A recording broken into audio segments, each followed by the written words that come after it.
We continue now at the top of Daf Lamed Dalet Amud Beis Mesechet Sanhedrin. This is Sanhedrin Daf 34b. The Gemara is in the middle of looking for an example where we learn the same thing from two separate psukim. And the Gemara now brings a brisa. This is the opinion of Rabbi Yossi HaGlili. Rabbi Yossi HaGlili says, from the fact that it says in the pasuk Kol Hanogeya B'Mizbeach Yiktosh, it says anything that touches the Mizbeach is going to be sanctified. Shomea Ani Bein Roi Bein She'eno Roi. I might understand from there whether it is fit for the Mizbeach or whether it is not fit for the Mizbeach. Talmud Lomar Kevosim. The pasuk says lambs. Ma kevosim ru'uyin, just like kevosim, just like lambs are fit for the mizbeach. Af kol roy, so to it applies only to things that are roy, that are fit for the mizbeach. And Rashi explains, Kol hanogeya afilu psulin, again, anything that touches the mizbeach, even if it's disqualified, yikdash, it's sanctified, velo yerid, it doesn't come down. Shomeya ani bein shanira, bein shalonira, I might think even something that was never fit for the mizbeach. Kagon so'or, udvash, va'ayil, utzvi, v'chulin, these are all examples of things that can never be brought in the mizbeach. Talmud lomar kevosim, the pasuk says kevosim, the samachle that's nearby in the pasuk, v'zasher tasal mizbeach kevosim b'nei shana, and we learn from that pasuk, it has to be at least something that's theoretically fit for the Mizbeach. Rabbi Akiva says Ola. It says in the pasuk Ola. Ma'ola ru'uya, just like an Ola is fit for the Mizbeach. Avkol roy, so too it has to be something that is fit for the Mizbeach. V'tarvayu, and both of them, meaning both Rabbi Yossi HaGlili and Rabbi Akiva, ma'ikam imatu, what are they excluding? Psule, they're excluding things that are completely disqualified. As Rashi explains, v'tarvayu kamimati psulin shaloniru me'olam. They're both excluding the same thing, things that were disqualified from the very outset. Mar maisi lami kavasim, one learns it out from the word kavasim in the pasuk. Umar maisi lameol, and the other one learns it out from the word ola. This is an example of the same thing that's learned out from two different psukim. And the Gemara continues, V'amar Ravada Barava, but didn't Ravada Barava say that it's not true? They don't say exactly the same thing, because olas ha'of pesula ika beinayu. The difference between them is if you have a bird ola that's been disqualified, man maisi lami kavasim, the one who learns it from kavasim in it applies to lambs, yes. Aval olas ha'of lo would not apply to olas ha'of. If you're learning it from kavasim like Rabbi Yossi HaGlili, so ola sa'of would not be sanctified. Uman demaisi la me'ola, but the one who learns it from ola, Rabbi Akiva, who learns it from the word ola, afilu ola sa'of nami, would apply even by ola sa'of, and so therefore this is not an example of two Tanoim learning the same thing from different psukim.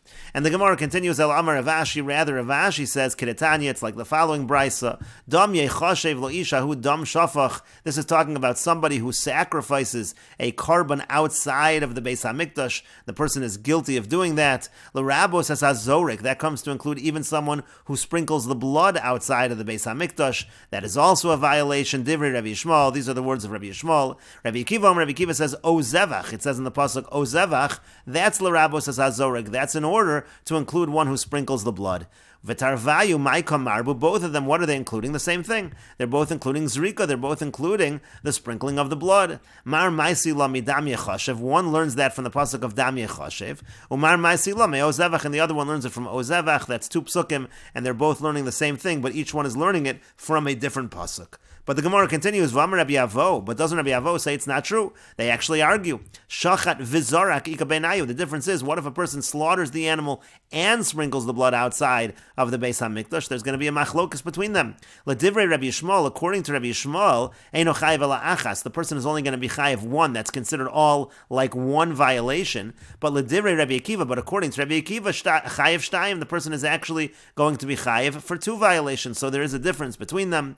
But the Gemara says it's not true. Ha'itmar aloy was stated on that. Amar Abaya says, Afla divrei Rabbi Akiva, even according to Rabbi Akiva, Nami also, Eino chayiv el achas, he's only going to be chayiv one. There's no machlokas in terms of that. And how do we know that? Yomar Krutz, because the pasuk says, Sham tala olosecha v'sham tasa. It says there you're going to bring up your carbon ola, and there you're going to do everything. And we say, Arvinu rachmona lekulu asiyos. What the Torah is saying is that all the components, everything that is done with regards to a carbon, that is all going to be considered combined. And that's why Eino chayiv el achas, the person is only going to be chayiv as if it was one violation. And Rashi explains, L'rabos as hazorik, again according to Rabbi Yishmael, the pasuk of dam yechashev includes one who sprinkles the blood. It's dam kachim b'chutz. We're talking here about sprinkling the blood of karbanos outside of the Beis HaMikdash. Shehu b'kares, the person gets a punishment of kares, u'misrabi mi dam shafach. It's learned out from the pasuk which says dam shafach. Over parsha shchutei chutz ksiv, this is written in the parsha about shchutei chutz. O zevach, Rabbi Akiva learns it from a different pasuk. O zevach gave mala b'chutz ksiv.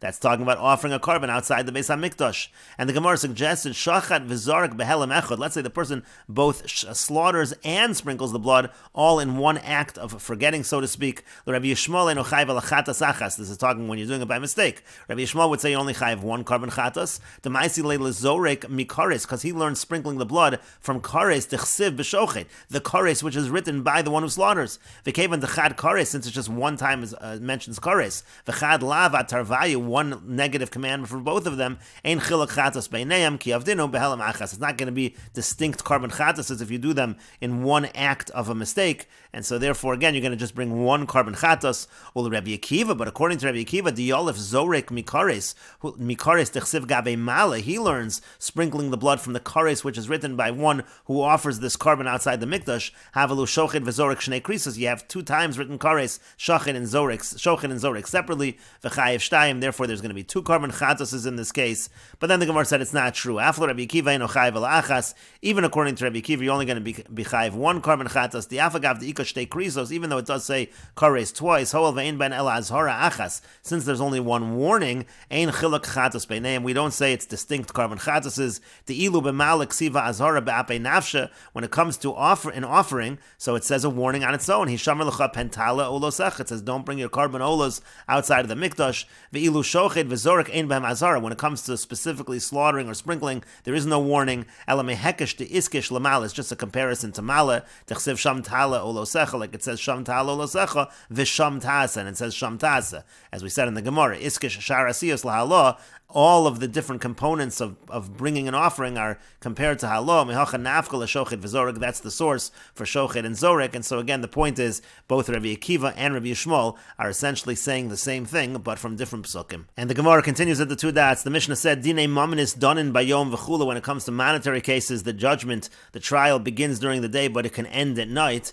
The Gemara says, Menahani mili, from where do we know this? Rav Chia bar Papa says, Diyamar Krutz, because the pasuk says, V'shavtu esa'am b'chaleis, they judge at all times. Therefore, we understand that the end of the case can be even at night. But the Gemara says, Yachi, if so, tchilas dinami, the beginning of the case also, it should be b'chaleis. It should be at any time. It could start even at night. The Gemara says that's k'derava. The reason why we don't start at night is like Rava said, the Rava Rami, because Rava said there was the following contradiction in Psukim, Ksiv v'shavtu esa'am b'chaleis. It's written in the pasuk that they judge at all times. Uchsiv v'haya b'yom hanchilo esbanav, and then it talks about the day when there's going to be a nachala for his children. Haketzad, how so? Yom letchilas din. The daytime is when we begin the judgment. Laila ligmar din, and at nighttime we can finish the judgment. And the Gemara says, Masnisan deloka Rabbi Meir. Our Mishnah is not like Rabbi Meir. The Tanya we learned in a brisa. Hay Rabbi Meir, Omer Rabbi Meir would say, Matam v'lomer al piyam yechol riv v'chol naga. It's through them all disputes and all negas happen. And naga here the Gemara understands as referring to negoim, as referring to leprosy, when the Kohen is judging whether a person has saras or not. And the Gemara says, V'chima inyan rivim eitzel negoim. Rabbi Meir says, what does rivim disputes have to do with negoim? Elamakish rivim negoim. It's a comparison. We compare disputes to negoim. Ma negoim biyom, just like negoim, you inspect them, you examine them during the day. Dechsiv, as it's written, uviyom heiros bo, on the day that he shows it to him. Af rivim biyom, so too disputes that has to be during the day. You see that Rabbi Meir says the entire court case should be during the day, not like our Mishnah. And the Brisa continues, Uma negoim shalo besumen, just like when it comes to negoim tzaras, it can't be examined by a Kohen who's blind. Dechsiv l'chol marei einei hakohen, it has to be before the eyes of the Kohen. Af rivim shalo besumen, so too when it comes to disputes, it cannot be with someone who is blind. Umakish negoim l'rivim, and also we compare tzaras to disputes. Ma rivim shalo bekrovim, just like by disputes, it cannot be judged by someone who's a relative. Af negoim shalo bekrovim, so too when it comes to tzaras, it cannot be judged, examined by a Kohen who is a relative. Ima rivim b'shlosha. Now the Brisa says, well, if we're going to compare the two by disputes, we know it has to be three judges. It has to be a whole court. Af negoim b'shlosha. Well, we say the same thing by tzaras, that it has to be examined by three people. Vidinu, and we should even say it's a kal v'chomer. Memono b'shlosha. If concerning his money you need three people. Gufo lo kol shekain. So by examining his body, certainly you should need three people. Talmud lomer. No, the pasuk says v'huva el Aaron hakohen. Oel achad, it says you're going to bring to Aaron the Kohen, or one of the Kohanim. Halamarta, this teaches shafilu Kohen echad roe es hanegoim. Even one Kohen is able to see the negoim, is able to examine with regards to tzaras. And the Gemara continues, there was a blind person who was in the neighborhood of Rabbi Yochanan, that he was judging cases. And Rabbi Yochanan said nothing to him. And the Gemara says, now how is it that Rabbi Yochanan didn't say anything to him? But didn't Rabbi Yochanan say, halacha kistam mishnah, that the halacha is like the stam mishnah, the unattributed mishnah? And we learned in a mishnah called hakosher ladun, kosher lahaid, anybody who is able to judge is able to be a witness.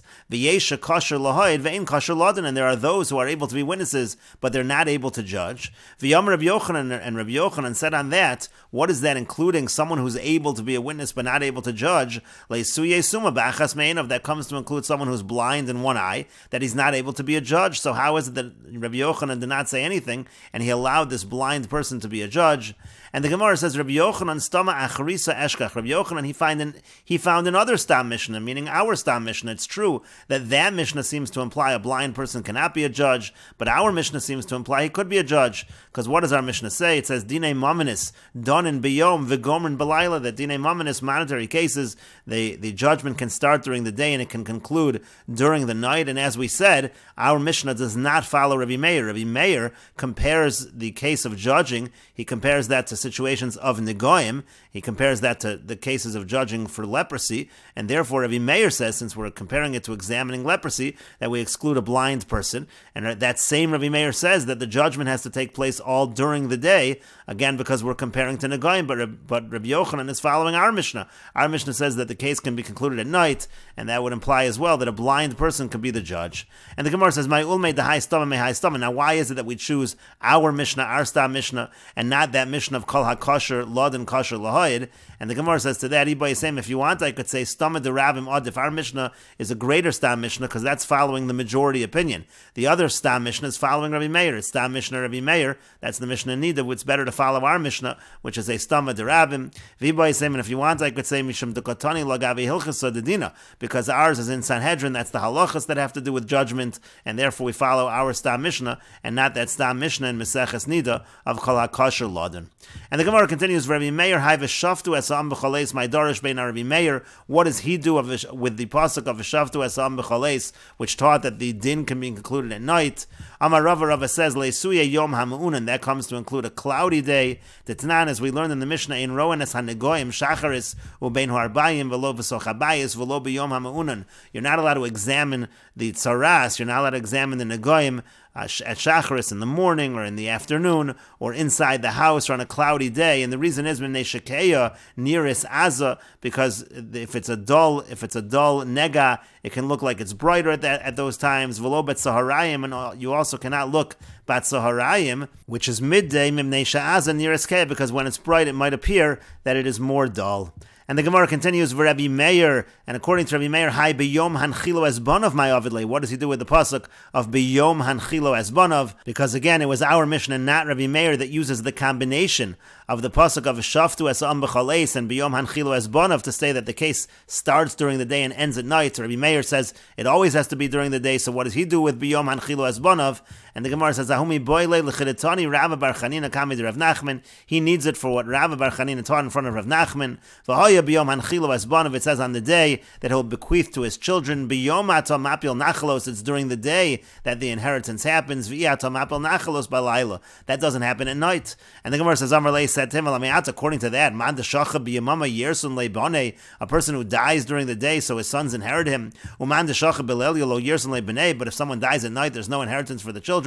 That doesn't make any sense. And so the Gemara says, Dilma din nachlos kamen. Maybe what you mean to say is the law of inheritance as follows. The Tanya, as we learned in a brayso of Haisel of Neisrael Chukas Mishpat, it says that it's going to be a law. Ora kol parsha kula lios din. The parsha is saying that when it comes to nachal, it's treated like a din, like a judgment. Could Rav Yehuda Marav, like Rav Yehuda says that Rav says. Diyam Rav Yehuda Marav, because Rav Yehuda says that Rav says shlosha shenichnasu levakar sachol. If 3 people come to visit somebody who is sick, ratzu kosvin ratzu osendin. Since there are 3 people, if they want, they can write it down as if they are witnesses to his instructions, or if they want, they can be like a court and act in that fashion. But Shnayim, if it's just two of them, Kosvin, they can write it, Ve'enos and Din, they can't act as a court, because two people cannot be a court. V'yamar Rav Chisda, and Rav Chisda said, Lo shanu ela b'yom, that's only true during the day. Avol b'layla, but at night, where you can't have a court, Kosvin, Ve'enos and Din, then you have to write down, you can't do it as you can't act as a court, Misham dehavaluhu eidim, because they are then witnesses. V'yein eid nasadayin, once they're witnesses, they cannot become a court, they cannot become judges later on. And the Gemara says, Amarle, he said back to him, in hachi ko'amina, yes, that's exactly what I was saying. And Rashi explains, the Gemara said, what does Rabbi Meir do with v'shaftu asam b'chales? It's leisuya yom hamu'unan, to include a cloudy day. And then the Gemara went on to bring a halacha that on a cloudy day you can't examine the goyim, even though here we're talking about having a court case on a cloudy day. And Rashi explains, Afagav de l're'iyas negoyim lo chazi lishpot chazi. The point is as follows: even though for examining negoyim on a cloudy day you can't do that, but in terms of judgment that's okay on a cloudy day. And again, it said that when it comes to examining negoyim, the Mishnah said you can't look at the negoyim at shachar suvein arbaim, early morning or late afternoon. Ein koach or achamakayim, you don't have enough strength from the sun. Mimnei shekeya niris azah, because when it is dull, it looks like it's brighter. Mitaminan leishalokadim, they're going to say that it's tummy when that's not true. V'lo b'tzaharayim, and you also can't do it in the middle of the day. Shor hacham chazak, the sun is very strong then. Umebaal v'lesoinayim, and you won't be able to see properly. V'asi l'tares atame, you'll end up making something tar, you'll end up saying that's tameh. And then the Gemara said, Dilma dinei nachlos ka'amrit, maybe you're talking about the law of inheritance, deviyom havit savoas meis din pasuk, because if it happens during the day when the person who's dying gives the instruction, it can be like a court case. Vein tzarich od l'dayan, you won't need any judges further. Uvelayla lo havit din pasuk, but that can't be at night. V'tzarich dayanin ve'elu sheshamu tzavoas hameis yo'idu b'fneim. So then the people who heard the instruction at night, they'll go during the day in front of other judges, and they will testify in front of them. L'chukas mishpat b'parshas nachlos tishki yamas ksiva, that is written when it talks about inheritance, it says l'chukas mishpat. And Rashi continues, Oron istay molios din demashma hapolas nachlos din katzavu b'shas hamisa. The implication of the pasuk is that inheritance is a din katzav, it's like a judgment at the time of death. Hakol kemo shamar hameis, everything follows what the mace said. Vein hadavar tzarich dayan, you don't need judges. Ela kol echad miyorshav yachzaku shomei hatzava b'shalo, rather everybody who's listening to the instructions, Ratzu kosvin b'lashon edus, if they want they can write it down as though they were witnesses. Vayarshim yavo lebezin ubezin yasu k'fi hatzava, and then the yarshim, the heirs, they come to court and the court will follow whatever the instruction was. But Ratzu osin din, if they want they can make the court case hashomin, those listening, rashayin v'shalitin lios machzikin kol echad b'shalo hakol kemo shashamu, whatever they heard they can say that the court case is done right then. That's if you have three people. Shnayim ein osin din, if you have two people you can't do that. The mitchilasalo niru lios l'dayanin, because from the outset they can't be judges at that time. Avol b'layla, but at night sheino roy lodin, where you can't judge kosvin, then you write it down. Veinos and din afilu l'macher, they can't make a court case out of it even the next day. Shemitchilasan lo nir leishev l'shem din, because originally they didn't sit down to act on it as a case, as a court case. And the Gemara continues at the two dots. The Mishnah said, Dinei nefashas danin b'yom v'chulu, the capital cases are judged during the day. Menohani mili, from where do we know this? Amar Rav Shimi bar Chia Markra. Rav Shimi bar Chia says that the pasuk says, V'hoka osam la'Hashem neged hashemesh. It talks about hanging them neged hashemesh, opposite the sun. You see, we're talking during the daytime. Amar Rav Chisda says, Minayin l'hokashi taliyah. How do you know that hokah refers to hanging? T'chsiv, because it's written in another pasuk, V'hokanim la'Hashem begiv ashol b'chir Hashem. As we'll see in a moment, the context of that pasuk is talking about hanging, and we will continue with this discussion in the next video on Daf Lamed Hey Amud Aleph.